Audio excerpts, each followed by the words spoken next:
মধ্যপ্রাচ্যের দেশ আরব আমিরাতে বাংলাদেশের শিক্ষার্থীদেরকে সমর্থন জানিয়ে সরকারের বিরুদ্ধে বিক্ষোভ করে দণ্ডপ্রাপ্ত হওয়া প্রবাসীদের মুক্তির বিষয়ে সেই দেশের ঊর্ধ্বতন কর্মকর্তাদের সঙ্গে কথা বলবেন অন্তর্বর্তী সরকারের প্রধান উপদেষ্টা ডক্টর মোহাম্মদ ইউনূস।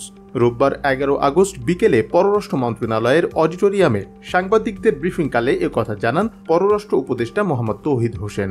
তিনি বলেন, বৈষম্য বিরোধী আন্দোলনের সমর্থনে বেশ কয়েকটি দেশে বিক্ষোভ হয়েছে। তার মধ্যে আরব আমিরাতে বেশ কয়েকজন কর্মীকে আটক করা হয়, এমনকি জেলও দেয়া হয়েছে। বিষয়টি আমরা গভীরভাবে দেখছি। তারা কিছুতেই যেন সাফার না করে সেই চেষ্টা করা হচ্ছে। তৌহিদ হোসেন বলেন, আশা করছি আজ বা কালকের মধ্যেই প্রধান উপদেষ্টা নিজে কথা বলবেন তাদের ঊর্ধ্বতন কর্তৃপক্ষের সঙ্গে, যাতে তারা সহায়তা পেতে পারে। অন্তত কোনো শাস্তি ছাড়া যেন তাদের মুক্তি দেয়া হয়। তারপর বাকিটুকু না হয় আমরা সহায়তা করার চেষ্টা করলাম।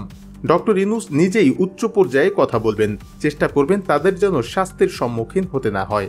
পররাষ্ট্র উপদেষ্টা আরও বলেন, তারা হয়তো স্থানীয় আইনের ব্যত্যয় ঘটিয়েছে, সে কারণে আমরা সেই দেশকে দোষারোপ করতে পারি না।